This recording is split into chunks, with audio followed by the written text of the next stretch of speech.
College युवकांची motorcycle चोरी करणारी टोळी जेरबंद. 2,45,000 रुपयांच्या 8 मोटारसायकलींसह 21,000 रुपये जप्त. चंदगड पोलिसांच्या कारवाईने चोरीच्या घटनांना बसणार आळा. चंदगड तालुक्यातील वाढत्या मोटारसायकल चोरीच्या घटनांवर चंदगड पोलिसांनी धडाकेबाज कारवाई करत कॉलेज युवकांची टोळी जेरबंद केली. या कारवाईत 2,45,000 रुपये किमतीच्या 8 मोटारसायकली आणि 21,000 रुपयांची रोख रक्कम जप्त करण्यात आली असून तालुक्यातील चोरीच्या घटनांना मोठा आळा बसण्याची शक्यता व्यक्त होतीये. कोल्हापूर जिल्ह्यात वाढत्या मोटारसायकल चोरीच्या पार्श्वभूमीवर पोलीस अधीक्षक योगेश कुमार गुप्ता यांच्या सूचनेनुसार चंदगड पोलीस ठाण्यानं विशेष पथक स्थापन केलं होतं.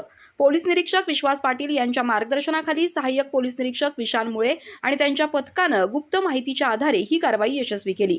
तपासादरम्यान चंदगड तालुक्यातील माणगाव येथील साईनाथ दयानंद सावंत याला ताब्यात घेऊन चौकशी केली असता त्यानं 2 अल्पवयीन साथीदारांसह मागील 1.5 वर्षात ढोलकरवाडी, मुंगळी, जक्कनहट्टी, गोवाड आणि चंदगड परिसरातून मोटारसायकली चोरी केल्याची कबुली दिली.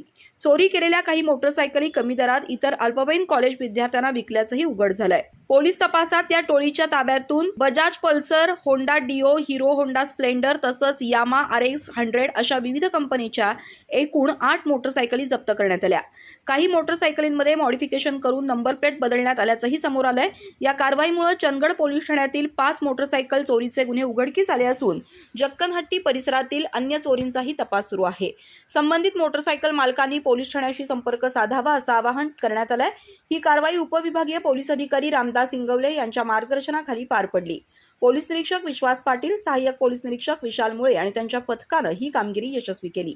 या कारवाईमुळे चंदगड तालुक्यातील गुन्हेगारीवर नियंत्रण मिळवण्याच्या दिशेनं पोलिसांनी महत्त्वाचं पाऊल टाकलं असून नागरिकांमध्ये सुरक्षिततेची भावना अधिक बळकट झाली आहे. अधिक माहिती आणि ताज्या घडामोडींसाठी आजच आमचे चॅनल सबस्क्राईब करा.